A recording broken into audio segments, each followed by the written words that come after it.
Hello guys, welcome back to my channel. तो मुझे ये बताते हुए बहुत खुशी हो रही है कि मैंने अपना ड्रीम पूरा किया और अपना फर्स्ट इंटरनेशनल ट्रिप किया है अपनी गर्ल गैंग के साथ। थंबनेल देख के आपको पता चल ही गया होगा कि हम लोग कहाँ जा रहे हैं। वैसे तो इंडिया में हमने बहुत सारे ट्रिप किए हैं और हमने सारे ट्रिप खुद से ही ऑर्गेनाइज किए हैं, बट इंटरनेशनल के लिए हमने एक ट्रैवल एजेंट किया था और हम उनके थ्रू ही गए थे।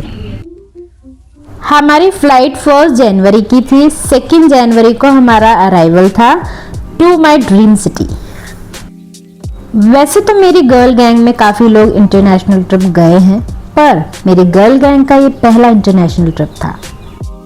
हम लोग इस ट्रिप को लेके बहुत ज़्यादा एक्साइटेड थे और एक्साइटमेंट में हमने बहुत ज़्यादा पिक्चर्स और वीडियोस ली। पिक्चर्स लेने के बाद हमने अपना चेक इन कराया और चेक इन कराने के बाद जो एयरपोर्ट पे ड्यूटी फ्री शॉप्स होती हैं हमने वो एक्सप्लोर किया और हमने काफ़ी चीज़ें वहाँ पर देखी। और इसके बाद हमें थोड़ी सी भूख लग गई थी, तो हमने सोचा कि हम एयरपोर्ट पर फूड कोर्ट में जाके कुछ खा लेते हैं। तो हम फिर फूड कोर्ट गए थे और हमने थोड़ा सा कुछ खाया वहाँ पर। तो यहाँ पे आप लोग हम सब का एक्साइटमेंट लेवल देख सकते हैं। ये हमारे प्लेन में बोर्डिंग करने की टाइम की वीडियो है। हम लोग ट्रैवल एजेंसी के थ्रू गए थे और हमारा ट्रिप बहुत स्मूथ गया था। हमें किसी भी चीज़ के लिए टेंशन लेने की ज़रूरत नहीं थी। हमें सब कुछ बहुत अच्छे से उन्होंने गाइड किया था और अच्छे से आइटनरी में सब कुछ मेंशन करके दिया था। अगर आप लोग कहेंगे तो मैं उनका पेज टैग कर दूँगी। और हमारी जो ट्रैवल एजेंट थी उनका नाम था मिस खट्टा। एज़ यू नो, ये हमारी गर्ल गैंग का फर्स्ट इंटरनेशनल ट्रिप था, तो हमारे भी काफ़ी सारे डाउट्स और काफ़ी सारी चीज़ें हमें पूछनी थी। तो इसमें हमारी हेल्प हमारे ट्रैवल एजेंट मिस खट्टा ने किया और खट्टा बहुत अच्छी थी और उन्होंने बहुत अच्छे से हमारी सारी चीज़ों को गाइड किया हमें, और काफ़ी सारी चीज़ें हमें बहुत एज अ पर्सनल लेवल पे भी हमें समझाई उन्होंने।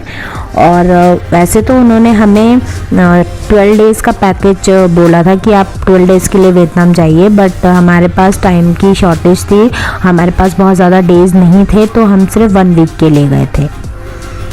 हनोई में हम जिस होटल में रुके थे उसका नाम था मिनासा प्रीमियम होटल, और ये होटल बहुत सुंदर था। यहाँ के लोग बहुत अच्छे थे, यहाँ की वाइब बहुत अच्छी थी। यहाँ पे हम लोग बहुत अच्छे से हमने टाइम स्पेंड किया एक दूसरे के साथ भी, और यहाँ के लोग बहुत पोलाइट थे, बहुत डाउन टू अर्थ थे। काफ़ी लोगों के ये डाउट्स होते हैं कि वियतनाम में खाने का प्रॉब्लम है या नहीं, या लैंग्वेज का प्रॉब्लम है या नहीं। खाने का प्रॉब्लम तो वहाँ पर है, डेफिनेटली है, बट बहुत ज़्यादा नहीं है। अगर आप थोड़ा सा ढूंढोगे तो वहाँ पे आपको वेजिटेरियंस के लिए भी अच्छा खाना मिल जाएगा, और नॉन वेजिटेरियंस के लिए भी वहाँ पे थोड़ा सा प्रॉब्लमेटिक है, क्योंकि सब लोग बीफ और पॉर्क नहीं खाते हैं, तो उनके लिए भी थोड़ा सा है। तो आपको पहले पूछना होगा कि ये क्या है, तभी आप खाइए, क्योंकि हमारे साथ भी ये हुआ था, तो हमने हर चीज़ पूछ कर ही खाई है। तो ये है हमारा डे 1 इन हनोई। तो हमारा half day Hanoi city tour था, तो हम उसके लिए ही गए थे और हमें एक गाइड दिया गया था, और he is very polite in nature, और इनका नाम था नीमो। नीमो इनका निकनेम था।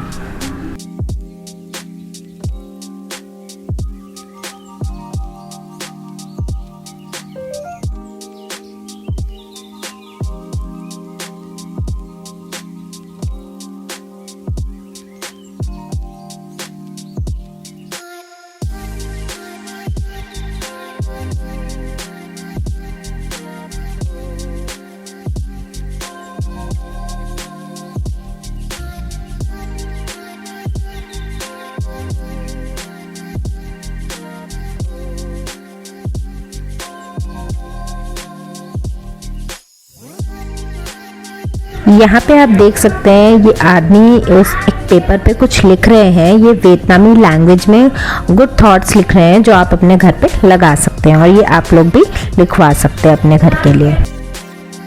हनोई में हम स्ट्रीट मार्केट एक्सप्लोर कर रहे थे, तब हमने ये आइस कैंडी देखी। तो वैसे तो इसका कुछ खास टेस्ट था नहीं, बट हम लोगों को ये ट्राई करना था, इसलिए हम लोगों ने ये लिया और ट्राई किया।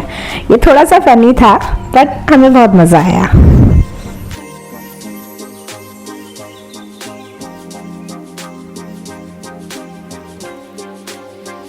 हमारी एजेंट ने हमें सजेस्ट किया था कि हमें एक कॉफ़ी ट्राई करनी चाहिए, तो हम लोगों ने भी ट्राई करी एक कॉफ़ी। और हमारे जो गाइड थे वो हमें लेकर गए थे, जिसका नाम था नोट कॉफ़ी। तो यहाँ पे आपको कॉफ़ी भी मिलती है और यहाँ पे एक आपको नोट भी मिलता है, जहाँ पे आप अपनी बातें लिखकर यहाँ पर पेस्ट कर सकते हो। तो यहाँ पे हमने बहुत सारे लोगों के मैसेजेस भी पढ़े। यहाँ हमारा डे 1 ख़त्म होता है और अब हम अपने होटल वापस जा रहे हैं।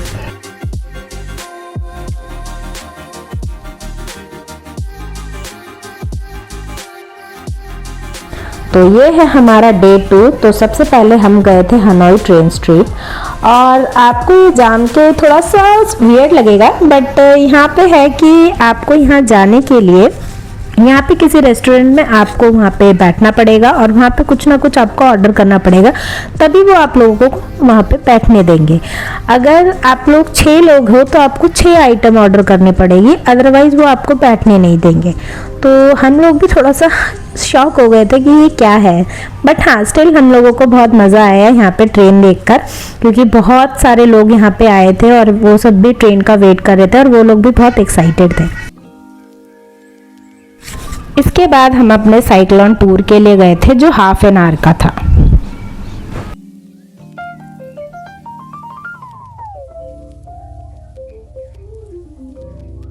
साइक्लोन टूर के बाद हम लोग गए थे Vietnamese traditional water puppet show के लिए, जो 1 आवर का था।